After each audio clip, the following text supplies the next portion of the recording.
Boa noite, pessoal, tudo bem? Seguindo então nas nossas aulas, hoje a gente vai aprender um conteúdo um pouquinho novo. Eu digo um pouquinho novo porque basicamente ele segue na mesma linha dos conteúdos até agora. Só que digamos que é uma variação de delineamento experimental que a gente vai ter no campo, certo? Só para a gente lembrar, o que a gente viu nas aulas passadas? A gente viu o delineamento inteiramente casualizado, o DIC, e fez a significância do experimento, o teste F de significância, e depois fez o teste de diferença de médias. A gente vai fazer exatamente a mesma coisa agora, só que a gente vai fazer para o delineamento de blocos ao acaso. Qual que é a diferença disso? O delineamento inteiramente casualizado ele servia para lugares extremamente homogêneos, que nem uma estufa, um laboratório, uma casa da vegetação, esse tipo de coisa.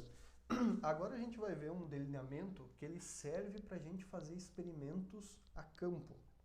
Então, esses blocos ao acaso são experimentos que podem ser feitos no campo. Eu vou passar aqui de slide, seria essa imagem aqui, um experimento feito no campo. Qual que é a diferença que a gente tem aqui? A gente vai fazer blocos com os tratamentos, ou seja, imagina que esse tratamento aqui, que tem essas linhas vermelhas, tem todos, desculpa, esse bloco aqui, esse bloco 3 que diz aqui, que tem essas linhas vermelhas, tem todos os tratamentos do experimento, dispostos aleatoriamente. Aqui do lado tem um segundo bloco, e esse bloco também vai ter todos os tratamentos. Aqui tem um terceiro bloco com todos os tratamentos, e aqui no cantinho tem o quarto bloco com todos os tratamentos. Então imagina que cada bloco desses aqui teria todos os tratamentos aqui dentro como se fosse o delineamento inteiramente casualizado. Mas por que tem esses blocos então aqui na área? É para que justamente cada um desses blocos pegue uma variação da área experimental. Ou seja, esse lugar da área é diferente desse aqui. Então imagina, digamos que eu coloquei o tratamento T0 aqui e o T10 aqui. Essa ponta do solo é diferente dessa aqui. Então eu coloco um outro bloco aqui, que aí o T0, em vez de estar aqui na ponta, ele pode estar no meio, pode estar na outra ponta. O T10 pode estar aqui no início do bloco. Então tudo fica casualizado, tudo fica muito variado. Então as unidades experimentais, que seriam as UE, que seriam os tratamentos, vão ficar todas dispostas aqui dentro, dispostas aqui dentro, aqui dentro. Então isso consegue pegar toda a variação, a heterogeneidade que a gente tem na área, certo? Então é para isso que serve o delineamento de blocos ao acaso. Aqui a gente vai ter uma imagem um pouquinho melhor. Imagina que isso aqui é uma área, um ambiente, ó, tem um açude, tem um bosque aqui do lado, e tudo isso aqui é só um experimento. É o experimento, tudo isso. A gente tem os tratamentos que vai do A até o H, então é tratamento A, B, C, D, F, G, H. Todos eles estão nesse bloco, todos os tratamentos estão nesse bloco, nesse bloco e nesse bloco. O que a gente pode ver aqui no momento? O A está aqui, depois ele está aqui, depois ele está aqui no canto e depois ele está aqui no começo.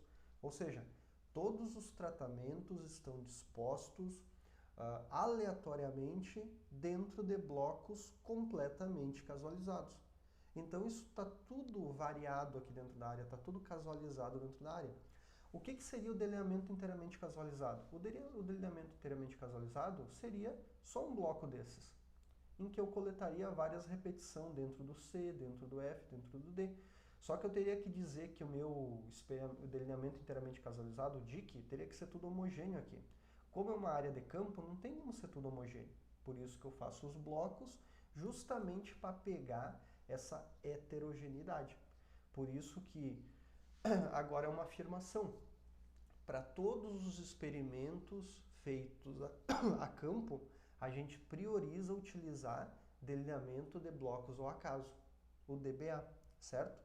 Isso a gente tem que lembrar e não esquecer mais. Sempre que for fazer um experimento a campo, a gente prioriza utilizar o delineamento de blocos ao acaso, tá bem? Como é que ficaria uma tabela de anotação de campo? Aquela que eu levo, o caderninho que eu levo no campo. Eu teria aqui, unidade experimental, do 1 ao 8, são os tratamentos. Dentro do bloco 1, vai ter todos os tratamentos, cada tratamento uma unidade experimental, o C, a unidade 1 do bloco 1, tratamento C. E aqui a variável, digamos, altura, produtividade, seja o que for. Isso tudo é para o bloco 1. Depois aqui embaixo teria o bloco 2, com os tratamentos, o bloco 3, o bloco 4 e assim por diante. Então, qual que é o problema do delineamento em blocos ao acaso? Não, desculpa. Primeiro, qual que é a vantagem? Ele pega a variabilidade da área. Qual que é a desvantagem? O experimento fica maior e o número de coletas se torna maior. Aqui também para a gente ver. Tratamento 1 ao 5. Bloco 1, 2, 3, 4, 5 e as variáveis aqui dentro. Então, tudo isso aqui são coletas da mesma variável. Então, digamos que a produtividade. Produtividade dos 5 tratamentos no bloco 1. Produtividade dos 5 tratamentos no bloco 2, no bloco 3, no bloco 4. Soma o total disso aqui e faz a média. Com a média, a gente tem a média do tratamento. Então, existe a média do bloco e a média do tratamento. Então é bem, digamos assim, é bem trabalhoso fazer um experimento com elementos de blocos ao acaso, mas ele é muito mais exato. Matematicamente e estatisticamente, a gente vai ter esse modelo matemático para esse tipo de delineamento. Por que esse modelo de matemático aqui do blocos ao acaso é mais complexo? Porque entra o BJ. O que é o BJ? É o efeito do bloco nos tratamentos. Então, nesse caso aqui, eu quero que vocês tentem forçar a memória para lembrar que a gente tinha o tal dos graus da liberdade. O que eram os graus da liberdade? Grau da liberdade é a quantidade de repetição que existe ali dentro. Só que agora a gente tem bloco também. Se a gente tem bloco, a gente precisa dar grau de liberdade para o bloco. E se você dá grau de liberdade para o bloco, você tira o grau de liberdade do erro. Vamos olhar a nossa análise de variância, que é uma das principais coisas que a gente faz no experimento. A gente vai ter os graus de liberdade dos blocos aqui, certo? Tendo os graus de liberdade do bloco, eles vão ser subtraídos do erro. Ou seja, quando você faz um experimento em blocos, você aumenta a chance de tirar grau de liberdade do erro e o experimento pode não dar significativo. Porém, se ele der significativo, ele é um experimento muito mais realístico. Ele convém totalmente com a realidade. Então, vamos olhar o que a gente tem. Soma de quadrado do bloco, quadrado médio do bloco, divide pelos graus de liberdade, eu vou ter o F calculado, o teste F calculado, que depois eu comparo com o F tabelado e digo se o experimento foi significativo ou não. Como é que é essa conta mesmo, só para a gente lembrar? O quadrado médio é igual à soma de quadrados dividido pelos graus de liberdade. Logo, o quadrado médio do bloco, que é isso aqui, é a soma de quadrado dos blocos dividido pelos graus de liberdade do bloco, certo? E aqui no final, F calculado é o quadrado médio do bloco dividido pelo quadrado médio do erro, certo? Para a gente ter o nosso F calculado.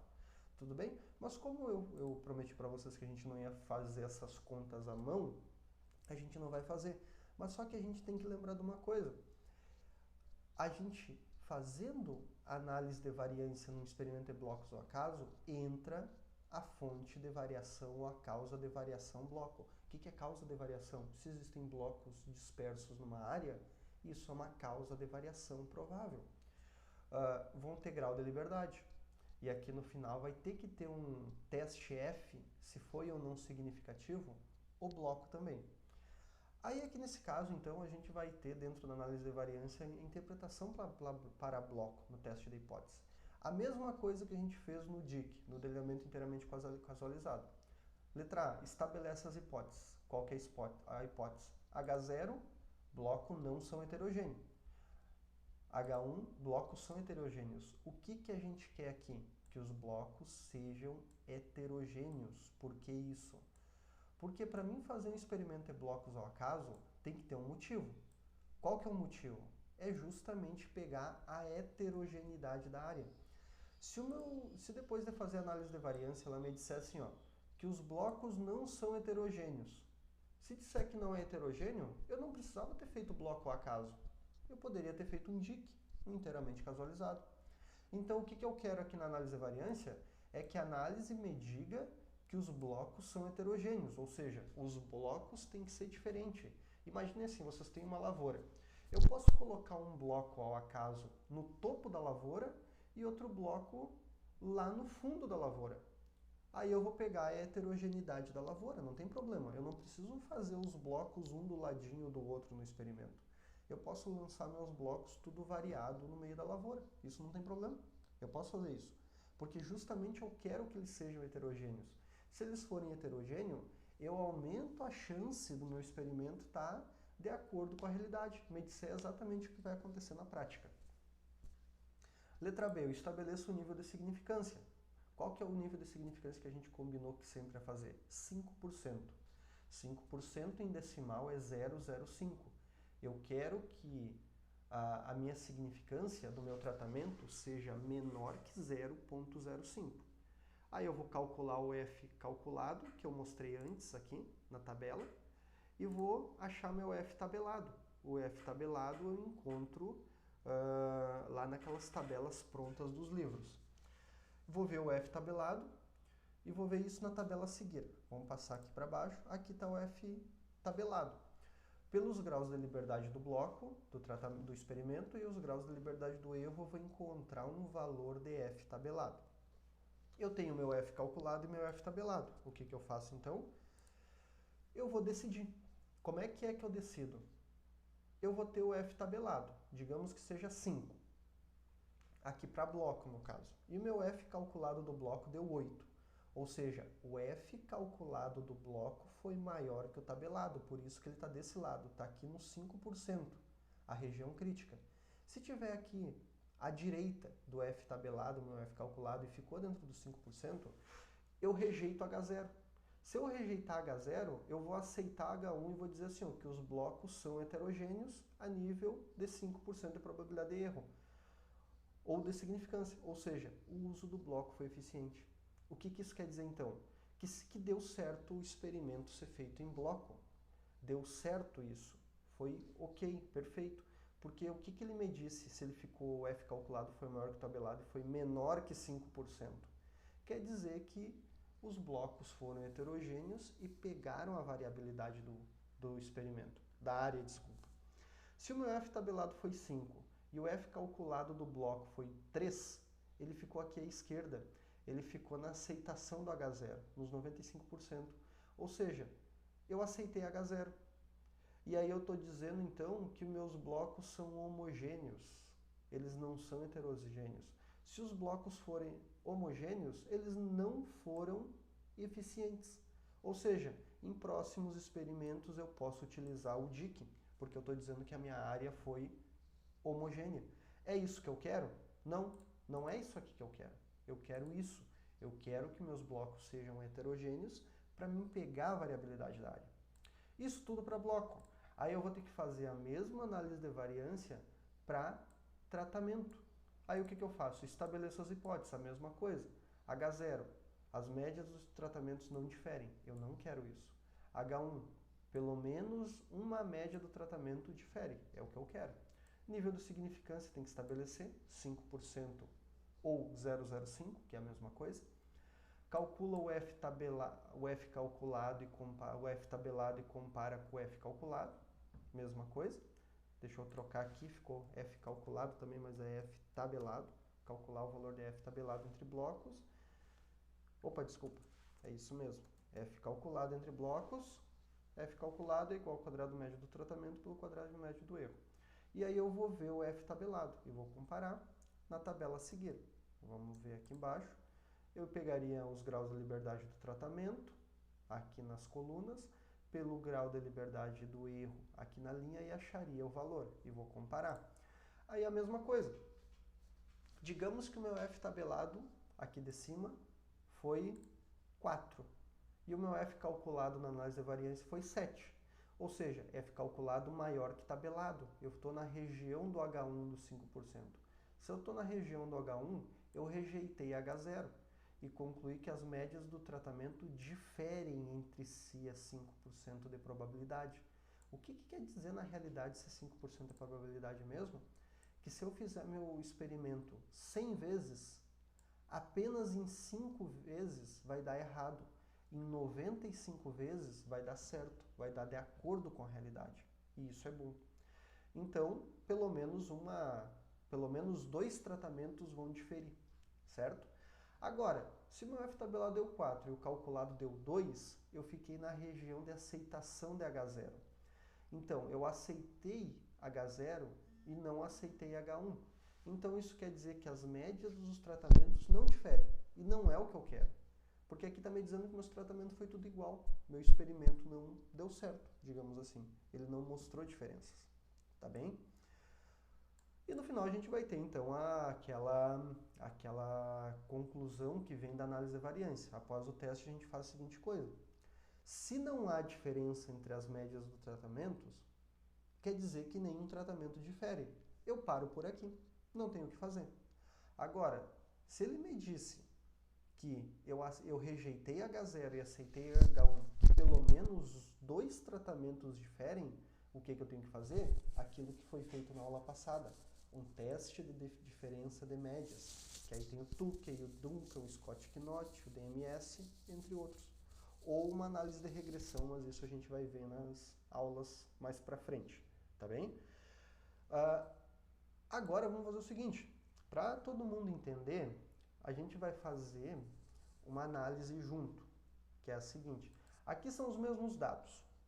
Aqui seria um tratamento de semente para soja, testemunha, todas as testemunhas dentro do bloco 1, 2 e 3, repetição 1, 2, 3, 1, 2, 3, 1, 2, 3 e a produtividade final, tá bem? Olha só, por que eu coloco nesse formato assim no Excel? Porque é um formato mais fácil do programa entender, tá bem? Bloco 1, certo? Olha só, bloco 1 da testemunha. Tem as 3 produtividades que foram coletadas. Bloco 2 da testemunha, as 3 produtividades coletadas. Bloco 3 da testemunha, as 3 produtividades coletadas. Quer dizer que o meu experimento tem 3 blocos. Em cada bloco, nos 3 blocos, tem 3 repetições de coleta aqui dentro. Então, lá dentro daquele bloco, eu cheguei na testemunha e coletei 3 repetições de produtividade, tá bem? E eu fiz 3 blocos. Normalmente o ideal é fazer 4 blocos, mas aqui eu coloquei 3 aqui para ficar mais fácil da gente entender. Agora depois, um dos tratamentos de semente aqui tem o Vitavax, o Tiran, o cobalto molibdênio e mais inoculante. Bloco 1, bloco 2, bloco 3. Dentro do bloco 1 tem 3 repetições de produtividade. Dentro do bloco 2, 3 repetições de produtividade. Dentro do bloco 3, a mesma coisa. O outro tratamento, Vitavax, Tiran inoculante, Vitavax, Tiran... É Tiran, eu não me lembro como que se fala, se é Tiran ou Tiran, isso eu não me lembro agora. Cobalto e molibdênio. E aqui no final, o Vitavax e o Tiran, ou Tiran, não me lembro como é que se fala mesmo, tá bem? Então é assim normalmente que a gente coloca nas tabelas. Agora vamos ver, vamos fazer essa análise. E aí eu fiz o seguinte, eu fiz 2 tabelas aqui. Aqui em cima está o título, Exercício Soja, Blocos Eficientes, e outra tabelinha aqui, que é quando os blocos não foram eficientes. Vamos fazer aqui a primeira em que os blocos não foram eficientes. É os valores que eu manipulei, eu mexi nos valores só para fazer que eles dessem o que eu quisesse, na verdade. Aqui são valores mais ou menos reais, o resultado final é real, só que eu mexi um pouquinho nos dados para os blocos aparecerem ou não do jeito que eu queria. Só para lembrar, como é que eu faço a análise? Copio os dados, abro o BR Office, ele vai abrir aqui, eu abro planilha, vou maximizar, vou dar um Ctrl V aqui para colar aqueles dados. Vou vir em arquivo, salvar como. E vou salvar na minha área de trabalho, pode salvar em qualquer lugar. Lembrando que eu tenho que salvar como de base. Eu vou colocar aqui, não eficiente. Quer dizer que os blocos não foram eficientes. Vou salvar. É só manter o formato atual e dar OK aqui para essas coisas. Eu fecho para não dar erro na leitura do programa. Agora eu vou abrir aqui o meu Sysvar. Análise, a nova, abrir arquivo. Vou vir na área do trabalho e vou encontrar o meu arquivo ineficiente, que é não eficiente, abrir. Lembram que antes o que eu fazia? Eu pegava tratamento e adicionava. Agora eu tenho que clicar também no bloco e adicionar, porque agora vai ter análise de variância para tratamento e para bloco, tá bem? Vem enfim. Sim. Agora é para mim fazer a análise da diferença de médias. Só que eu vou fazer a diferença de médias só para os tratamentos, não para o bloco. Vamos fazer um teste de Tukey, ok, ok de novo. O que eu quero analisar no Tukey? Produtividade. Veio para cá. Finalizar, finalizo de novo. Olha o que apareceu aqui agora. Agora a gente tem aqui, antes na análise de variância do delineamento inteiramente casualizado, eu tinha as fontes de variação tratamento, erro e total. Só isso. Agora para os blocos ao acaso eu tenho tratamento, bloco, erro e total. E tenho o grau de liberdade para o bloco. Se eu tenho o grau de liberdade para o bloco, eu tirei do erro. O que está me dizendo aqui primeiro? O teste F para tratamento foi menor que 0,05. Até está me dizendo aqui, ó, 0,05, tá bem? Que é o 5% do teste F. Foi menor que 0,05. Olha aqui, foi na verdade menor que 0,0000 alguma coisa. Foi muito significativo, tá bem? O tratamento, o bloco, quer dizer, a análise de variância do bloco deu 0,9. 0,9 é maior que 0,05. O que isso quer me dizer? Que ele ficou naquela zona de aceitação. Eu vou abrir aqui o meu PowerPoint. Ficou aqui. Desculpa, ficou aqui. O F calculado ficou à esquerda do F tabelado. O que aconteceu aqui nesse caso? Quer dizer que eu aceitei H0, ou seja, os meus blocos não são heterogêneos, os meus blocos são tudo igual. Se os meus blocos são tudo igual, foi ineficiente, não foi eficiente usar bloco. No experimento futuro eu poderia usar um DIC, um delineamento inteiramente casualizado. O que esse trabalho então me disse? Que no futuro eu posso fazer esse experimento, ele é válido, só que no futuro eu posso usar um DIC para esse mesmo lugar, um delineamento inteiramente causalizado. Eu não preciso fazer em blocos, porque a área é toda homogênea. Muita gente acha que se o bloco deu errado aqui, não deu eficiente, perdeu todo o experimento. Isso não é verdade. O experimento continua do mesmo jeito, não tem problema. Na verdade, tu tem um monte a mais de repetição, e isso também é bom. Só que para o futuro, não precisa fazer blocos. Eu sigo aqui e faço meu teste F, faço meu teste de Tukey para os tratamentos, sem problema nenhum. Mas agora eu vou fechar aqui tudo, não vou salvar, vou fechar aqui o Sysvar também, e eu vou fazer o seguinte, eu vou pegar agora a minha tabela de Excel, em que eu manipulei os dados para os blocos serem eficientes. O resultado final do teste de Tukey vai ser o mesmo, eu não afetei isso. Só que eu mexi para que os blocos fossem eficientes. Vou colar aqui. Eu vou aqui em arquivo, salvar como, a mesma coisa de antes. Área de trabalho. Vamos botar título aqui. Blocos eficientes. É a única coisa que vai mudar. De base, salvar. Manter o formato atual, ok. Vamos fechar o BR Office, vamos abrir o Sysvar, análise, a nova, abrir arquivo. Qual arquivo que eu quero agora? Bloco eficiente, abrir. Tratamento, adiciona. Bloco, adiciona. Tá os dois aqui. Fim. Encerrar quadro, sim. Quem que eu quero fazer a minha análise de diferença de média? Tratamento. Vamos fazer um Tukey. Ok. Vamos dar ok aqui também. Para quem que eu quero fazer o Tukey? Para produtividade. Eu quero diferenciar a produtividade. Finalizar, finaliza de novo. Olha o que aconteceu agora. Tratamento menor que 0,005, muito menor que 0,05. E o bloco que aconteceu agora, ele foi 0,01.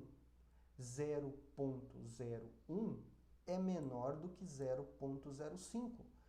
O que isso quer me dizer na prática? Que os blocos lá na área experimental, um era diferente do outro. E isso é bom. Se isso é bom, quer dizer que o uso dos meus blocos foi eficiente. Ele pegou a variabilidade da área. Até aqui, então, meu experimento deu tudo certo. Vamos fazer, então, o teste de Tucken. E o teste de Tucken me deu esses resultados aqui. Eu já peguei essas médias para cada tratamento e coloquei aqui nessa tabelinha no final. Então, testemunha, o Vitavax, Tiham, cobalto, molibdênio e inoculante, certo? O que é isso aqui, na verdade? É tratamento de semente, inseticidas, fungicidas, cobalto, molibdênio, que é para aumentar a inoculação, e o inoculante, aquele que tem que colocar sempre na soja. Se tu coloca inoculante, está colocando a bactéria que aumenta a fixação de nitrogênio do ar, certo? Agora vamos olhar para dizer, a gente sabe que de acordo com a análise de variância que deu aqui, que pelo menos 2 tratamentos são significativos, pelo menos 2. Aí a gente fez o teste Tuck para ver quais que foram significativos e se lá no meio também tem outros tratamentos significativos, tá bem? Então tá aqui. Primeira coisa, o que a gente vai ver? A gente vai olhar quantas letrinhas tem aqui, lembrando assim, ó, o melhor tratamento é A, o segundo melhor é B, o terceiro é C, o quarto é D e assim por diante. Só que aqui no Tukey, aqui no Sysvar, ele inverte. Ele coloca o A, o número maior que tem do lado do A é A. O segundo número maior, no caso aqui 3, é B. O terceiro maior, 2, é C. O quarto maior é 1 e é D. Qual que é o melhor tratamento que a gente tem aqui? É esse aqui de baixo, que é o número 4. O Vitavax, o Tiham, cobalto e molibdênio inoculante. O A4, então, é A. Então, esse tratamento, qual que é o melhor? Este aqui, ele recebe a letra A, certo? Agora a gente vai direto e olha o pior deles. Vamos ver quem que é o pior. O pior, se o 4 é A, o 3 é B, o 2 é C, o 1 é D. E o D está para quem? Para testemunha. Então isso é ótimo, é um experimento que até agora está dando tudo certo. Aqui a testemunha é D. Agora a gente vai olhar o segundo melhor tratamento. Quem que é? É esses que tem o número 3, eles vão receber a letra B. Quem que recebeu a letra B? Vitavax, Tiham e inoculante. Então vamos colocar ali. Vitavax, Tiham e inoculante recebeu a letra B. Quem mais que tinha o B ali? Vitavax, Tiham, cobalto, molibdênio. Então vamos colocar lá. B. Quem que era o último? O último era o Vitavax mais o Tiham, que recebeu o A2, que para nós ali antes era C. Certo? Tá aí a interpretação. Qual que é a nossa interpretação? Que o melhor tratamento significativamente maior do que qualquer um... Ah, aqui, desculpa, não é Scott Knott. Aqui vai ser Tucken, né? Então, a 5% de probabilidade do erro, a gente pode afirmar que o Vitavax, Tiham, cobalto, molibdênio mais inoculante é o melhor tratamento significativamente maior do que todos os outros. Os segundos melhores que não diferem entre eles é esses dois. Entre eles, os dois são iguais, porém, eles são melhores do que o Vitavax mais Tiham e melhor que a testemunha. Só que eles não diferiram. Vamos olhar, por que esse aqui é o melhor? Porque tem todos os tratamentos aqui de inseticidas e fungicidas, tem o cobalto molibdênio que aumenta a inoculação e o inoculante. Agora, em segundo, quem que vem? Esse aqui que tem o inoculante e esse aqui que não tem o inoculante, porém tem o cobalto molibdênio. O que o cobalto e o molibdênio vão fazer? Eles vão melhorar as bactérias fixadoras que já existem no solo. Esse de cima tem o inoculante, mas não tem o melhorador das bactérias. Então, digamos assim, se unir os dois, fica muito bom. Porém, um ou outro pode ser usado. Mas claro que na prática, lembrem de uma coisa, sempre tem que colocar o inoculante, certo? Não deixa de colocar. Talvez nesse experimento deu certo, mas numa área que tiver meio ruim, se tu não botar inoculante, vai te dar problema, tá certo? Para não dizer que eu não falei isso. Agora, o C, quem que foi o C? É aquele que não teve nenhum tipo de inoculante ou melhorador da inoculação, certo? Então ele foi o terceiro melhor tratamento. E a testemunha foi a pior de todas, porque não tinha inoculante, não tinha melhorador de inoculante e não tinha os tratamentos de semente, certo? Essa é a interpretação. Então, quem tem letra diferente foi significativamente superior. o melhor foi este, os outros dois melhores foram estes dois, porém entre eles são iguais. O terceiro melhor foi este, e o quarto, ou o pior, foi a testemunha. Um bom experimento, que deu tudo certo, uma resposta prática boa, né? Uma resposta aplicada muito boa também. Tá certo? Espero que não tenha ficado a dúvida. Se tiverem dúvidas, é só entrar em contato comigo que eu vou estar à disposição de vocês. Qualquer coisa, então, é só me chamar, certo? E eu reforço uma coisa. Quem estiver vendo esses vídeos, olhando as aulas, por favor, me manda uma mensagem me dizendo se vocês estão entendendo, se essa forma de dar aula está boa, se vocês estão conseguindo acompanhar. Eu preciso que vocês me digam isso para me saber se eu preciso fazer alguma coisa diferente ou não. Tá certo, gente? Abração e até semana que vem. Lembrando que provavelmente semana que vem eu vou colocar um exercíciozinho desses para vocês tentarem fazer em casa. Abraço a todos.